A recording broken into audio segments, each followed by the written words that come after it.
Howdy folks, and welcome back to World of Warships with Rear Admiral Jingles. And after Tuesday's Tier 6 battle, today we're taking it up a couple of notches to Tier 8. Continuing the theme of trying to avoid just showing you nothing but Tier 10 battles all the time. And in today's Tier 8 battle, it's not the USS Massachusetts. Heck, it's not even a premium. It's the oldie but goldie USS North Carolina.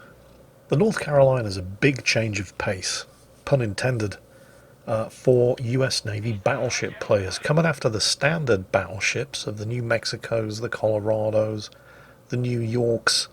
She is faster. She's not that much faster. I mean, technically, this was the first of the American fast battleships, but she's still not that quick. She's certainly slow compared to an Iowa or a Montana, with a top speed, with a speed flag of about 24.5 knots. But that's still a damn sight faster than the Colorados and the New Mexicos. She represented a shift in design priorities for US battleship building, whereas previously with the standard class battleships they'd featured what was known as the all or nothing armour protection scheme, which basically meant that the Citadel was extremely heavily armoured. The engine spaces, the auxiliary machine rooms, the magazines and ammunition hoists, extremely tough armour. Everywhere else, not so much. This is why when you play the New Mexico or the Colorado, or for that matter the Arizona, and you take a hit midships, it tends to not do a huge amount of damage. You certainly don't tend to suffer a lot of citadels in these ships, but shots that hit the forward and aft sections of the ship tend to penetrate and do a lot of armour-piercing damage. By contrast, the North Carolina actually has a thinner armour belt, but it has much better deck protection. This new breed of fast battleships, as well as being faster, as the name would imply, they were also armoured more or less equally everywhere, certainly by comparison to the standard class battleships that preceded them. But aside from the increase in speed, once fully upgraded, it's the guns on the North Carolina that are probably going to raise the most eyebrows from players who are used to the Colorado. Which is strange because they're basically the same guns in the same turret mounts, although the North Carolina has a later Mark version of them. And in some respects the guns on the Colorado are better. They've got tighter dispersion, believe it or not.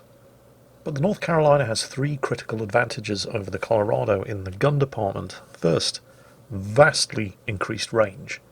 With the upgraded fire control you can be pumping shots out in excess of 23 kilometers. While she has worse horizontal dispersion, she has far superior sigma, or vertical dispersion, which means that when you're shooting at a broadside target, more shots are going to hit because less are going to go high, less are going to go low, and just splash harmlessly into the water. The horizontal dispersion isn't really that important because if a ship's broadside on, any shots that go left or right are probably still going to hit the target anyway. And finally, she has super heavy armour-piercing ammunition. Now this does mean that when you're shooting at a target at a long range it takes a while for the shots to get there because they're heavy armour-piercing shells. And the guns are the same 45 calibers long as in the Colorado. They're not the 50 caliber long barrels that you see on the Iowa and the Montana, which enjoy increased shell velocity. So the shots do take a while to get there when you're firing at targets at long range. But this has the advantage of translating into plunging fire. And because these shells are so heavy, if you do hit the midship's deck of an enemy target, you're probably going to citadel them. Now, while I was waffling on about the North Carolina, what's just been happening, in case you missed it? The friendly Jervis on this flank, despite being backed up by two cruisers, one of them with radar and two battleships, didn't want to push the cap over there.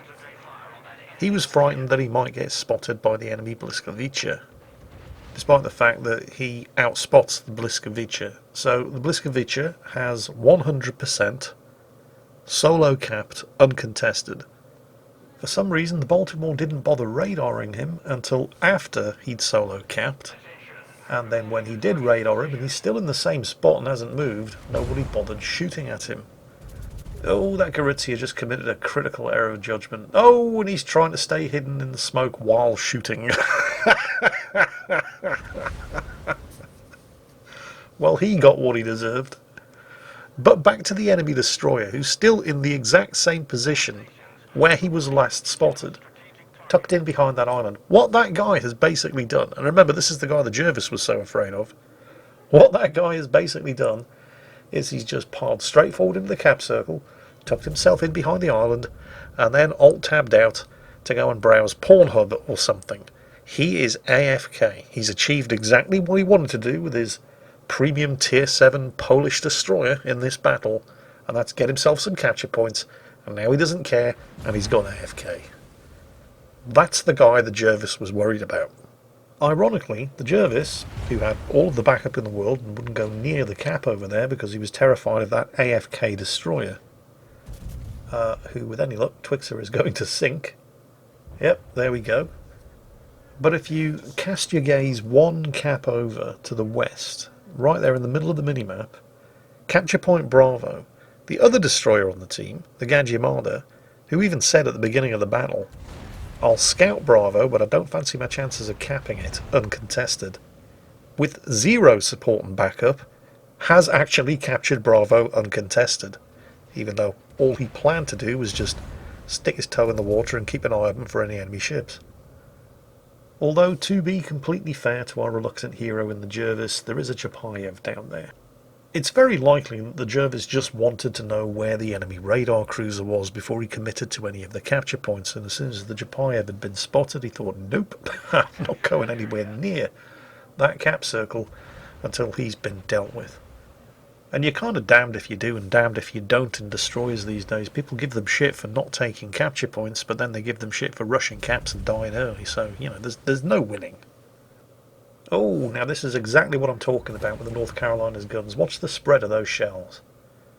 That was a decent salvo. It could have been better, but did you see how when you're shooting at a broadside target like that, the horizontal dispersion, the left to right dispersion, doesn't really matter?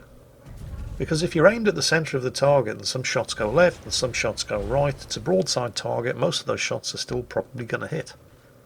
Now if you've been in a Colorado or a New Mexico taking those shots, it's the sigma, the vertical dispersion, that would have seen a lot of those shots go long and land on the far side of the Bismarck, or drop short and land on the near side of the Bismarck. Speaking of the Bismarck, Twixxer is experiencing something very common to battleship players. He spanks the living shit out of a target and leaves it on extremely low health, assumes, well, there's a whole bunch of other ships with me, they'll finish it off long before I've reloaded. And, well, they did finish it off, but it was after he'd reloaded. That Bismarck stayed alive far longer than it should have. I have to admit, I was a little surprised that Twixxer is shooting at the New Mexico instead of the Chapayev. But, well, the Ismail over there could use all the help he can... Oh, okay. So much for that idea. Well, never mind. Chose the 3 targets to shoot at here. The Gorizia that he spanked earlier. The Chapayev, still a very useful target to take out, a radar cruiser, one of 2 radar cruisers on the enemy team, by the way. Twixxer's team only got 1, the Baltimore. Or the New Mexico. Looks like he's going for the Chapayev. Again, you can see that. Oof. Well, it was a decent hit, but Chapayevs are... You expect better when you hit a Chapayev with battleship caliber guns. Still, damage is damage. The New Mexico is actually pushing forward now. I guess they're all getting a lot more brave now that the Ismail's been sunk, or possibly he just wants to get some solid cover between himself and the North Carolina's 16-inch guns. And it almost worked. Yeah, that was good.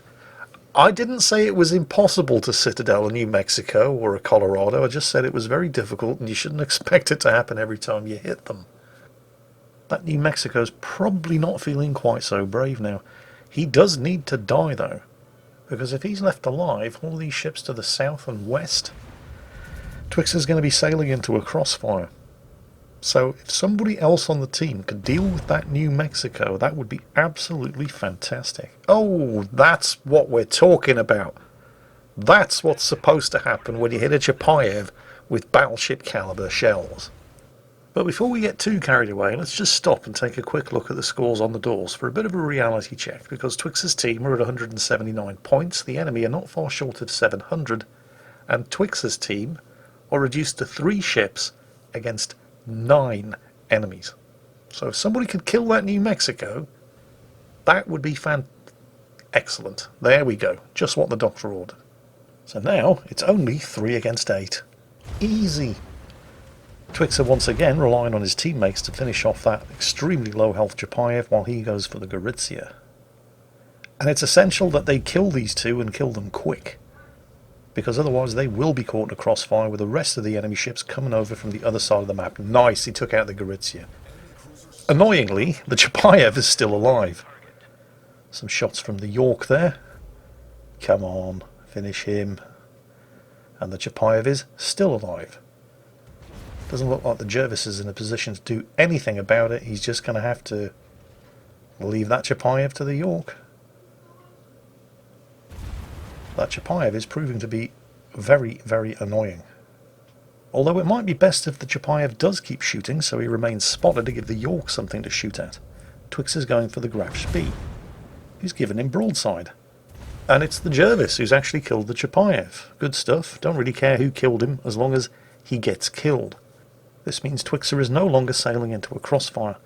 Now, I'm not entirely sure what the Graf Spee is doing here, because he has torpedoes. But unlike most cruisers, the Graf Spee doesn't have to give broadside in order to get the torpedoes away. Torpedoes that are in range, by the way. So why he's giving broadside to a battleship 2 tiers higher than him is anybody's guess.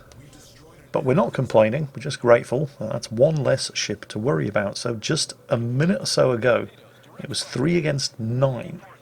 They were outnumbered 3 to 1. Now they're still outnumbered 2 to 1, but 2 to 1's a damn sight better than 3 to 1. He's popped his spotter plane. Not because he needs the extra range on his guns, but, well, he would like it to spot targets on the other side of that island. Knowing what's coming for him would be very, very useful at the moment. Even more useful if they were all coming after him one at a time. But hey, you never know. Now, they're going to need to take that cap just to buy them some more time, but that's not his job. That's down to either the Jervis and or the York behind him. Probably the York, because he's on the lowest health. And as a cruiser, he's probably going to want to hang back. Now, we got a bit of a good news, bad news situation here. The spotter plane hasn't spotted anything, but it hasn't been shot down by anything either, which means that we know there are enemy ships coming because they just flipped Bravo, but they're not that close yet. And then the spotter plane spots a Cleveland. Now, the Cleveland's almost certainly going to shoot the spotter down, but, well, the spotter is the least of the Cleveland's problems at the moment. Oh, there's a Helena over there as well. Bye-bye, Mr. Cleveland. Now, he has been set on fire by the Helena, because that's basically just what the Helena does.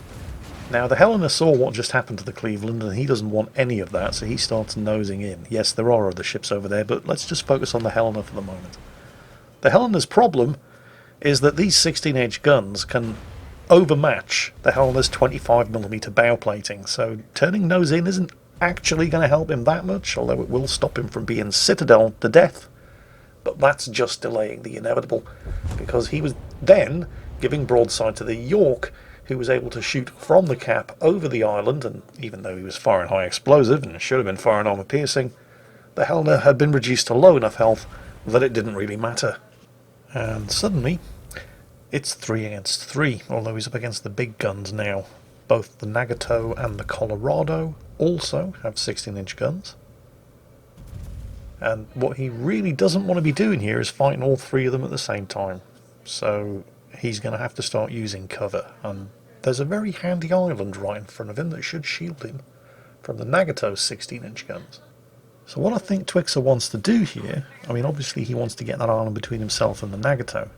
But the main aim here is to only fight one enemy ship at a time. And he wants to fight the New Mexico first, because all other things being equal, it is tier 6, he's tier 8, it should be the easiest one to kill. Now, I'd have preferred to have seen him stay behind this island and slow the hell right down here and just fight that New Mexico. But he is starting to angle in towards the Nagato. The thing is, it's not the Nagato on the other side of the island that he needs to worry about. And there's no way he could have known this at the time. It's the Colorado. And he took a fair amount of chunk damage there. He still has one heal left though. He's continuing to turn and nose in, but now he's come out so far around the side of the island that the Nagato has shots at him, although, to be completely fair, the New Mexico here isn't exactly making things difficult for him, and he takes a fair amount of chunk damage from the Nagato as well. He's just used his last heal, but that was kill number 5, and the Kraken unleashed. I do like that he took out the New Mexico first, because if you're fighting more than 2 ships, you always take out, or try to take out, the ones on the flanks first, particularly if you're heading towards them, because that means you're not sailing into crossfires.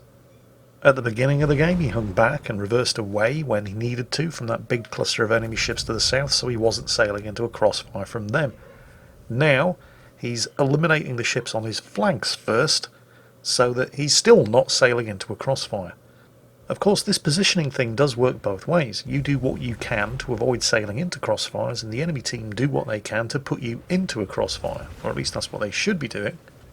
Which is why what that enemy Colorado is doing at the moment is particularly bizarre, because what he should be doing is sailing to the south to get onto Twixxer's port side, catch him in a crossfire. He took a couple of shots, did some damage, and then backed up behind the island over there. Whereas if he'd headed south, he would have had Twixxer's broadside to shoot at right now, and Twixxer does not have a lot of health left. He would have died. Instead, he backed up behind the island and basically just left the Nagato to it. What should have been 2 battleships against 1 battleship ended up 1 battleship, 1 cruiser and 1 destroyer against a battleship, and not in the enemy team's favour. So I would love to have seen the enemy team's battle chat right now, because I'm betting that that Nagato and most of the rest of his team had a few choice words to say to that Colorado. I was struggling to guess what the Colorado was doing. You can see that Twixxer thinks the Colorado is going to come sailing around the corner of the island up there, which would have been fairly dumb considering the good position that he was in, but no, it's even worse. He's running away. He turned around, abandoned a position that would have given him broadside shots into a relatively thinly belt-armoured battleship with only 7,000 health remaining, and decided to abandon his teammate and run away instead. Twixxer's on 7,000 health with no heals left. When he got spotted exiting stage left over there, the Colorado had 5 times as much health, and he's on with the same caliber guns. How does the Colorado think he's going to...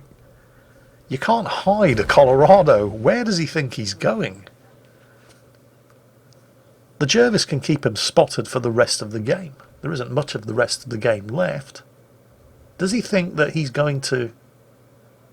The only possible explanation I can come up with for what the Colorado is attempting to do here is that he's trying to win on points. Because he does still have a points lead. But doing this might make sense if you were in a destroyer. Not so much if you're in a honking great battleship and you're continuing to fire your guns. So if that is his plan, that Colorado's got but 2 chances of stealthing up right now, Jack and shit, and Jack just left town. So it's I don't know. I'm sure that whatever he's doing made sense in his mind at the time that he made the decision to do it. I just wish we had the opportunity for him to share his thinking with us, because I'm sure it would have been amusing. But either way, there's only one way this is going to end. That team were 9 against 3, and somehow they managed to fuck it up. Although, credit where credit's due, we can't lay all the responsibility for that at the feet of the enemy team. Twixxer had something to do with it as well. There he is, North Carolina, 264,000 damage, high caliber, Confederate, Kraken unleashed, and of course, Dreadnought. He definitely got his value for money out of the damage repair party consumable in this battle. Extremely well played, Twixxer. Congratulations on a great result. 6 kills, by the way. He did also get the kill on the Colorado at the end of the battle, and I hope everybody enjoyed it, because that's it for today. As always, stay safe, take care, and I'll catch you next time.